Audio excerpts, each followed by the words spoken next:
I still hang out with my best friend Joe. Say meet my twin sister Betty Lou. I ain't as good as I once was, but I once was as good as I once was. Bars. That was I'm Not As Good As I Once Was by Toby Keith in the styling of Joe Biden. Boom. We didn't plan that. I just realized I fucked those lyrics up so bad and I started repeating myself. I pulled a Joe Biden. Sad. Sad what they're doing to that man. Ladies and gentlemen, welcome to Wednesday. Life is good. How are we looking with this lighting? We're just experimenting, baby. We're just trying to get things professional, okay? Professional on the podcast, okay? Gonna be one of the big dogs. just one of the little dogs right now, and that's fine. See, with great power comes great responsibility in the great words of Spider-Man and Ellen DeGeneres, because that's what she said in her apology speech. When you start becoming a target, you become one of the big dogs. You become the Joe Rogans. You become the Ellen DeGeneres, even though she's in the machine, the Hollywood machine. You got to know, you got to see the writing on the wall that this was coming for a while. This cancel culture. Everybody gets caught in it. It's pretty hard not to be caught in cancel culture. You got to meet a quota to just be invincible. And it kind of seems like that is going out the window. Because you guys remember, I actually had a bit about it for a while. What was his name? Kevin Spacey. How he threw out the I'm gay card when Me Too came for him. Like he was fucking Harry Potter trying to conjure a Patronus protection charm. He was like, expecto, I'm gay though. And everybody was like, yeah, we know your victim was a guy. He's like, all right, you got me. Take me to jail. Hollywood jail. I don't think he did any time. But the Hollywood machine is such a weird thing. We've created, and I feel like just being a human being, I have some responsibility in this. I think as people, we can't just turn our back on society. We're all in this together. Goombaya. Hashtag Goomba bars. We've created such a weird world with cancel culture and safe spaces and microaggressions. This is the weirdest shit ever. Like we have gone into such a time of peace in the sense of no prominent immediate danger. We just jumped out the food chain. So we're like, we're good. Let's start dressing like furries and shit, Call back from last episode. Beast, bro.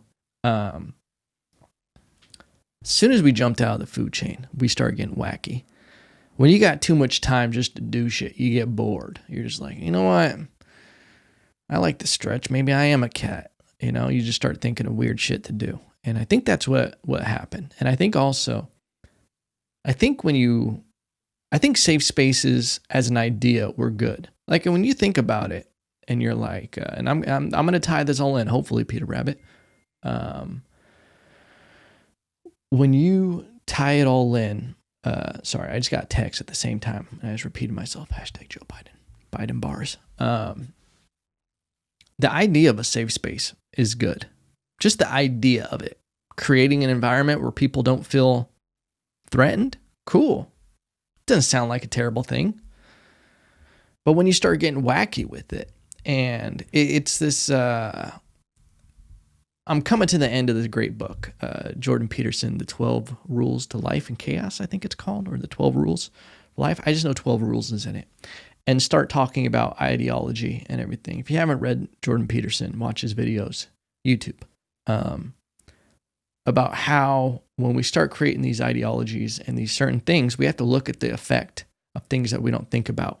When you start taking one direct response to a very broad situation with a lot of variables.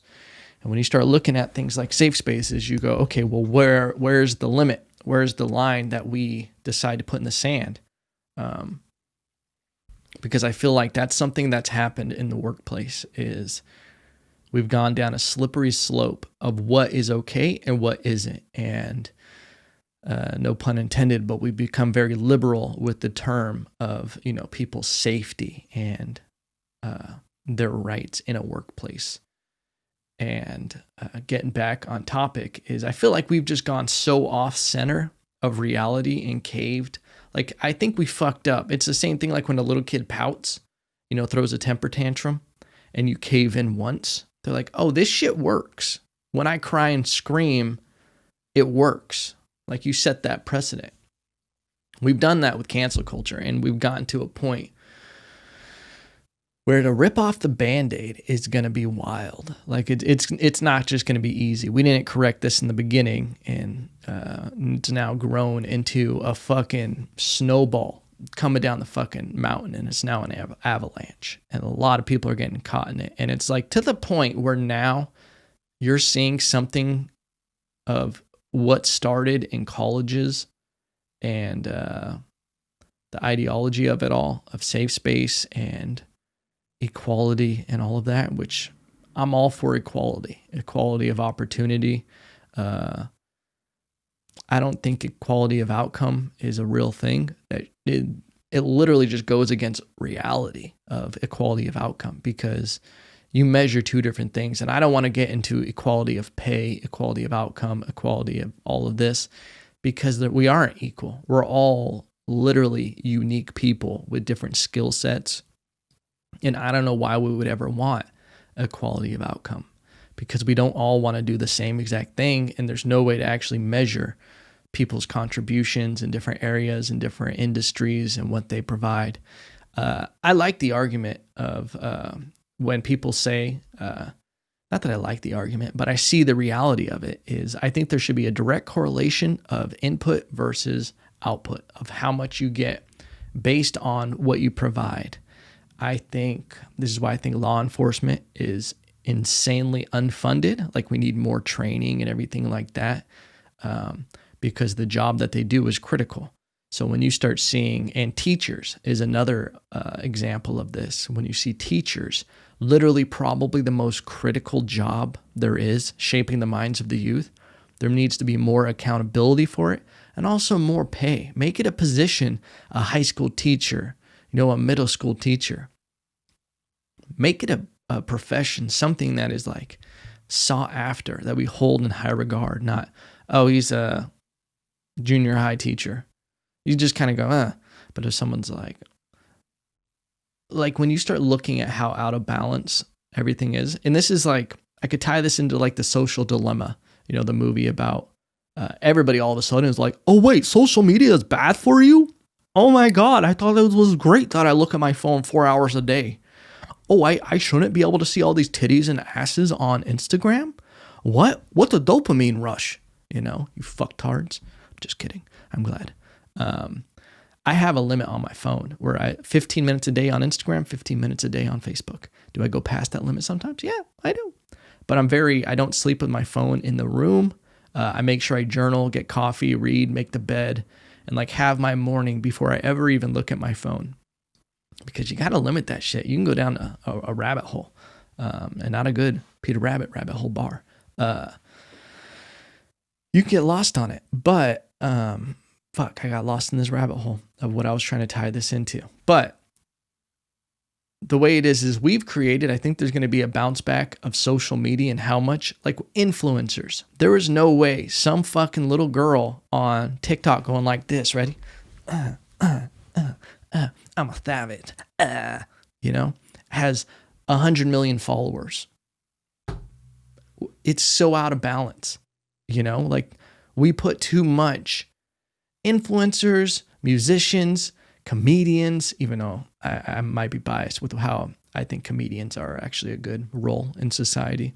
But actors, that's the thing, is I don't get why this whole thing of people being like, use your platform. Actors need to use their platform to push the human species. Motherfucker, you dress up in fucking spandex and Peter Pan. Okay? You make believe. Okay?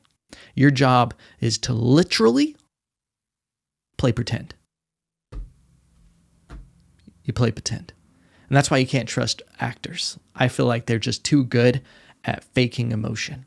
So they can literally just be like, and I feel that, with climate change. But meanwhile, they're flying across the globe, just burning fossil fuels, But I think we put so much into like value on the wrong things. Just got shit backwards, we got shit backwards. And before I lose I have two topics I want to go back and put a pin in. The NBA versus WNBA. There's always this thing of they should have equal pay. Why don't they have equal pay? And it comes down to the reality of how much money is being generated by viewership.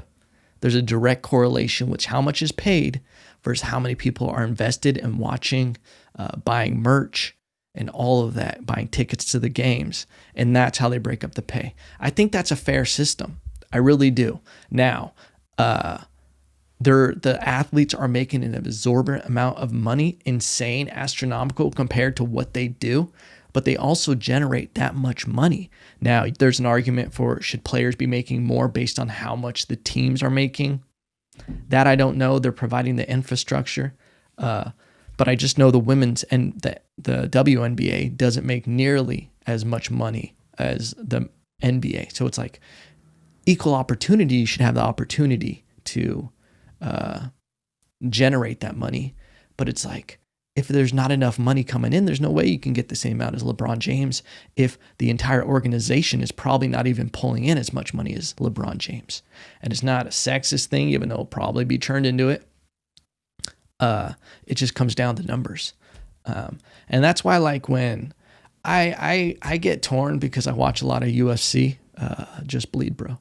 And you see fighters talking about fighter pay, and you see about infrastructure and the argument that fighters should be making the most pay, that without them, there's no show, all of that. It comes down to business of supply and demand. There's a lot of fighters, and a lot of people don't want to look at the fact that the UFC went like $50 million in debt to pay, to bring that sport back, the infrastructure that they built, long-term investment. Owners are always going to make a lot of money because they put in a lot of the time and risk and energy into it. I have my own business. I've had people that have come in to try to work with me that want a lion's share of profits with jobs. And I'm like, bro, you weren't there when I was working construction to be able to pay for all this equipment. You weren't there when I was just losing money on jobs because I didn't know what I was doing. You can't come in and be like, oh yeah, you've spent years building this all up. I want the same as you. Nah, bitch, keep it moving, pimping, And the other point that I made that I put a pin in, man, my mind is sharp today, just going all the way back to it. Comedians' importance in society. Now, I say this all loosely, very loosely, because when it comes down to it, I think there are jobs that are much more important than comedians. I think, obviously, someone's about to, someone robs your house and has you at gunpoint. Don't call a comedian to try to tell jokes, to try to give you just a different perspective on it. Call the cops. Your house is on fire. Call the fire department. If anything, I go there, I start telling some fire-ass jokes. I'm just going to make that flame worse. Don't have me around your gender reveal party. Somebody dropping flame bars, First of all, I'll be making the fun of you, making the fucking fun out of you for being someone who does a gender reveal party. I can't believe people really do it. I can't believe that. That is the weirdest shit ever. Anyway, I don't want to go down that rabbit hole again. I'm beating a dead horse. I think there's something about, like, there's something about being able to make fun of people and have a perspective on how silly things are. I think that's why everybody, and this is why I get so, if you wanted to use the term triggered or flustered about these safe spaces and people trying to cancel people for not their intentions, but for what they did, the imagined slight that they took to it.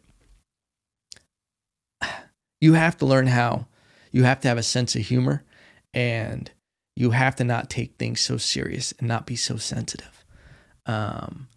Because I think it's important. And I think comedy is one of the last places that you can actually still do that. Dude, I've had people on the podcast who have asked me to cut things out because they have a job where it's literally in fear of losing because they said something that they think could be deciphered the wrong way. It's this weird thing that like I could never do another job because I'm like, you want me to just completely not be myself, and you want me to appease this non-reality, real world situation. Like to give an example, like, and that's before I get off topic of the comedy thing with comedians, is I think it's important to be able to get people to laugh at something. If you get people to laugh at something, they might be open to seeing the other side. That's why I think the whole approach, I don't really care what people's beliefs are on Black Lives Matter, all lives matter, whatever it is. The way you go about talking about something, it's really the wrong way. I think people get way too divisive and with their speech, the way they talk to people that they don't agree with, insulting them. I've had friends straight up say, you're ignorant if you blah, blah, blah. I'm like, dude, you just don't use that language. You don't use that language. You don't tell people, I don't care if you want to vote for Joe Biden, then you support blank. And if you want to, support Trump, if you want to vote for Trump, then you support this. It's not true. If you support this person, you're a racist and a bigot and you don't care about illegal babies or some shit, Or if you support Joe Biden, you don't care about police. Like, it's just people start putting things on other people. But it's like, we just need a better way to communicate about things we disagree on. And I think comedy comes into that because I've said things in rooms on stage where I know people in the room didn't agree with, but by making them laugh at them and making them understand it, making it funny enough, or at least in my opinion, funny enough, I might be terrible, making it enough for them to laugh at it. And once we can laugh at something, we can talk about something. We ease the tension and we at least give a different perspective. Like, hey, this is kind of fucking silly, right? I loved doing this bit. I wish I would have got it recorded. I would have loved to put it out about equality and how I don't believe in equality. And then I literally go on to say, I believe in equal opportunity, but I don't think I should get the same court time as LeBron James, I'd be like, I appreciate the notion, coach, but I should just cheer. And then I started talking about, what it was, I don't even remember the bit. Yeah, I don't know. I don't want to give out too many away because I'm probably going to do it again. It actually probably would be a good time to do it again because equality is so hot right now. But I don't know. I don't know what the fuck I'm talking about. I was going to start off talking about the way that it all ties into this is because I just saw an article about Ellen DeGeneres and her apology and how it wasn't good enough for her staff. And it's like, people need to stop being so fucking sensitive. Like, Ellen DeGeneres, I don't know all the stories. And this is like, I've turned full circle on this defending her. Because I'm like, oh, you guys might just be super sensitive and have an inflated idea of what a safe space, of what a work environment is supposed to be.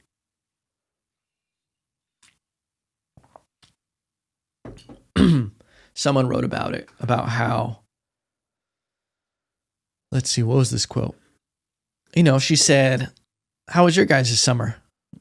I watched the monologue. Ellen DeGeneres goes, how was your summer? And she goes, well, I had an interesting summer. Mine was okay. Like, she literally was just easing the tension about, yeah, this shit was wild, huh? Like, you guys obviously know. And then, what did this person say?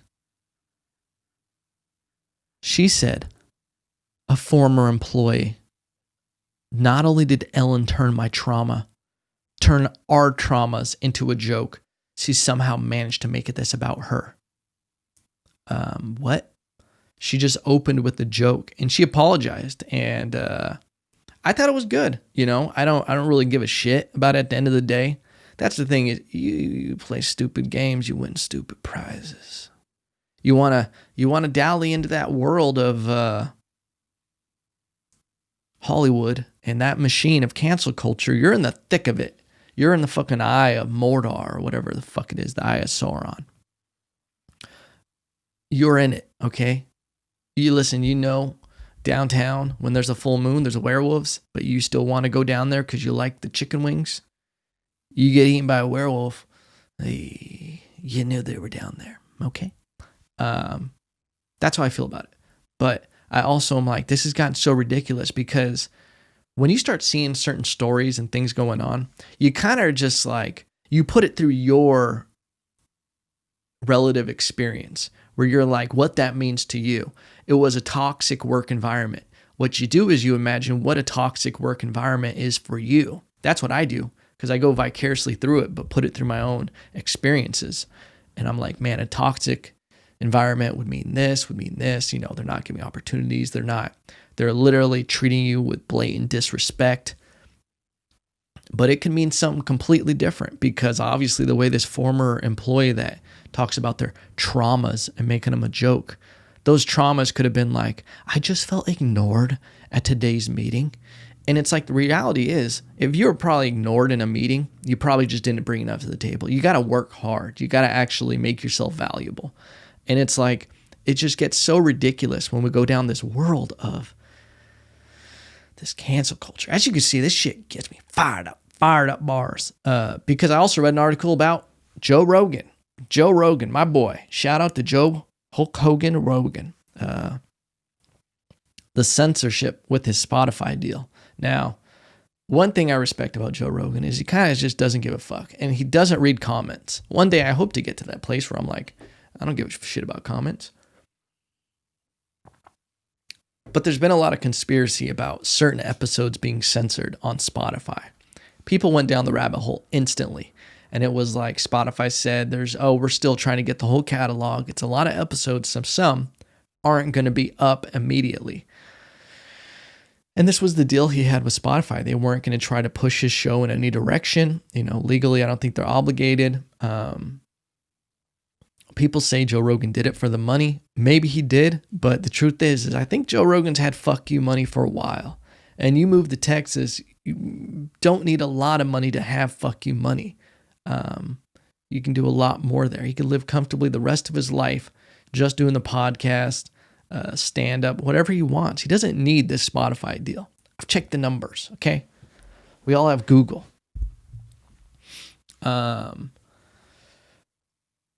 But the issue is there's been all these articles coming in about Spotify, how there's been over 10 staff meetings about the censorship of his episodes and how a lot of the staff feel like it's misogynistic, transphobia, all this stuff about, and it's like, it's so weird to be on the side that I am because I listen to a lot of Joe Rogan episodes. After a while, you understand who someone is if you listen to enough episodes. And he's a pretty open, liberal, conservative guy that he doesn't have anything against transgender people.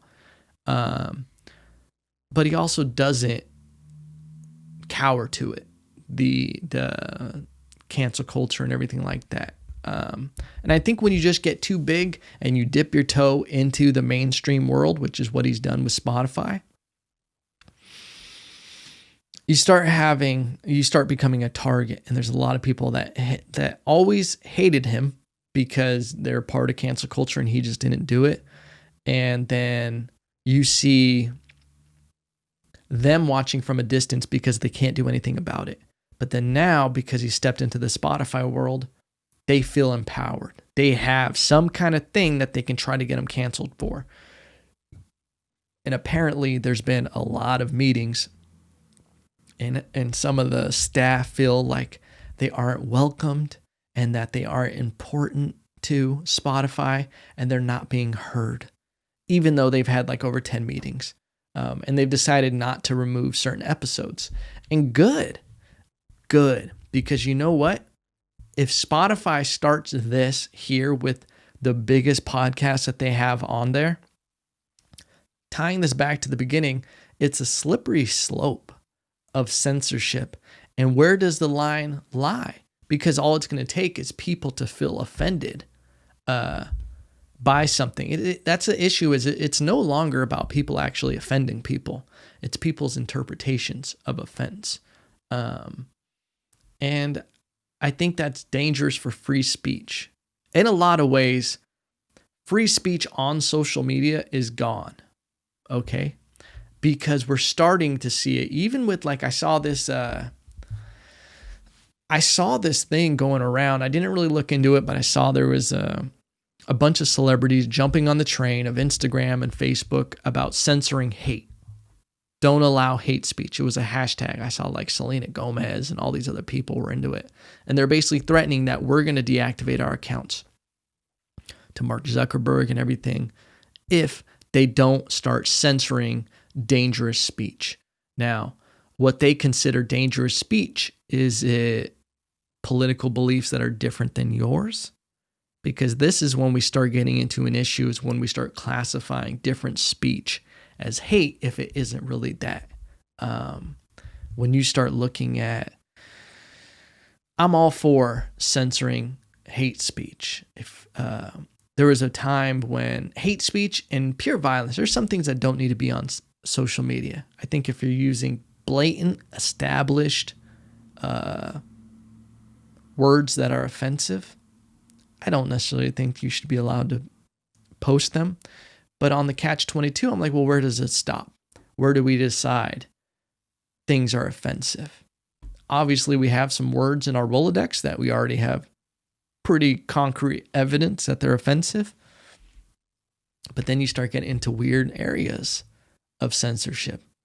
You start getting people's slights, like people who maybe call themselves a beast in the gym. Maybe they're like, I don't identify as a furry, and if you refer to me again, I'm going to take it as violence, and it's hate speech. Like, people could literally get to that point. You can call me a beast or an alpha lion, but I'm not a furry, okay? I don't think necessarily that just because something makes you feel offended, it's offensive. That's reality of life. I think it creates a weird world, because while the one side of me is like, yeah, I don't want anybody, there's a side of me. That's the thing, is I'm on the side of people being able to express themselves completely and not to feel harm. I never intend, literally ever, to hurt someone's feelings. I never want to be malicious. I never want to make someone feel bad about themselves. I never want someone to feel less of a person. I want everybody to have equal opportunities. I want all the ideology. I do. I want people, kumbaya, there never be war. There never be an issue. People never go hungry. People never feel lost or alone. But sadly, that's not reality. We can't get that. I think we should strive for equality and equal opportunities and be an example. But I think there's a dangerous route, because since that's not the world we live in, I think it's dangerous for us to try to go down that route of creating an ideology. Because if we create this thing of everything, if you feel offended by it, we should remove it, it's dangerous when kids start coming up in that world and they don't know how to respond to dangerous situations. It's going to destroy them. When you have a kid that has been put into a bubble and they're used to getting their way because of that bubble, they're not only never going to have challenges, which is going to make them a stronger person. That's the thing. Think about it from my meathead mentality. If you go to a gym, you work out, what do you need to grow muscle? Resistance. I think that's the thing with life. Wisdom comes from hard times, having to deal through shit. That's what I really think. I don't think one day you just get older and you're like, now I'm 65 and I have all the wisdom. It's just from experience, I think. I think it's from going through hard things, having your heart broken, experiencing loss, whatever it is. That's what gives you character and makes you grow. And I think if we go into a safe space where, certain things offend us that aren't offensive at all, how are people going to react when actually offensive things happen? We create a world, especially, I can't speak for other parts of the world, but if we create a world in America where it's like all we have are safe spaces and we can't offend anything, not only are we going to put everybody in a box where there's going to be nothing creative and nothing that pushes the boundaries. You have to push the boundaries to find out where the line is. You have to create things. And that's why I also think with comedy, it's so important, because you got to push the boundaries. You can't work in that safe area. Not only if we take all these we start canceling everybody for our interpretations of them, we're going to create a very anxiety-ridden culture. And not only that, we're not going to have any grit. We're not going to have any real perseverance or strength. And that's a dangerous thing when you even think about what's going to happen if Russia really does attack us in 15 years, when we're so worried about safe spaces and we have no real character, and, China invades. It's real shit that can happen. Like, I just think it's dangerous. You don't build strong people by mowing down everything in their path of resistance. I remember coaching swimmers, and I had a parent pull me aside, and her kid felt like I was being hard on them and I was singling them out. I wasn't singling them out at all. Wanted me to wonder if I could I take it easy and blah, blah, blah. And I said, no. I'm not doing it on purpose. This is just the way it is when you're trying to push someone to learn and to get better at a sport. That's why I think sports are so important for kids, to learn perseverance, to learn pushing yourself to the limits in a controlled, safe environment. But I saw it as a thing, and I was like, oh, this is why this kid has anxiety. This is why this kid is dealing with this, because they never get pushed past their limit to understand that they aren't helpless. That's one thing that I always loved. And ironically, I'm wearing Old School Boxing, my first boxing gym. Shout out to Old School Boxing. Loved my first trainer because it was my first. He literally broke fear out of me. And that sounds weird. Fear of what could happen in a fight. There's a thing that happens where when you're not sure, you just think that you can't take a punch, or the worst that could happen in a fight, the embarrassment and everything. And through forcing me to spar and all of this stuff, he would call people in from the streets and flip a coin and see who got to fight that person. And I would be terrified. And after, it was always okay. And I remember one time I went against this huge person that was way too big for me to be sparring with. And I think I got a bloody nose and a black eye, but I remember being in the bathroom with fucking wet tissue, just stuffing it up my nose, and my trainer comes in and he goes, "But do you see now?" He was fucking Miyagiing me. He goes, "You don't have to be fucking scared of anything." And I just remember being like, bars. I understood. And I think that's what it's important to lose. That's what I really think is important. It's important to have your feelings hurt. It's important to be told no, and to realize, oh, I'm not just inherently special. That's a big thing. That's why I think jiu-jitsu is a great equalizer, even more so than boxing. I don't know why, because maybe you roll a lot more, but you get crushed. Your ego gets destroyed, and it's you take all value, self-inflated value and ego out of it. It's very important. And I think when you realize you're not inherently special, and that all your value and everything should be placed on your output and your work and your character, it becomes much more healthy, and you actually feel a lot more confident about it, because then you're not worried about, that's the thing, is when you get beat in jiu-jitsu, you get beat in all these different situations. You don't really, it's okay, the worst happened. Okay, it wasn't as bad as I thought it was going to be. I'm going to survive. And I think that's what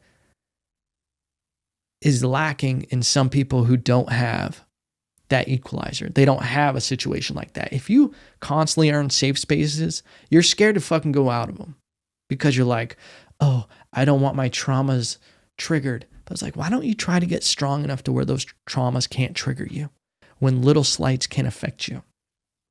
I feel like that is real strength and you lose that anxiety. I think that's something where it seems like anxiety is at an all-time high. And I understand that a lot of people have real trauma and real anxiety and stress. Listen, dude, I've had bouts of anxiety and stress and depression and everything like that. That's like part of the thing of me talking about this is I know what it feels like. And I think through action and actually getting out of those safe spaces and those comfort and realizing you're not just inherently special and you actually have to work hard and you have to make yourself welcomed.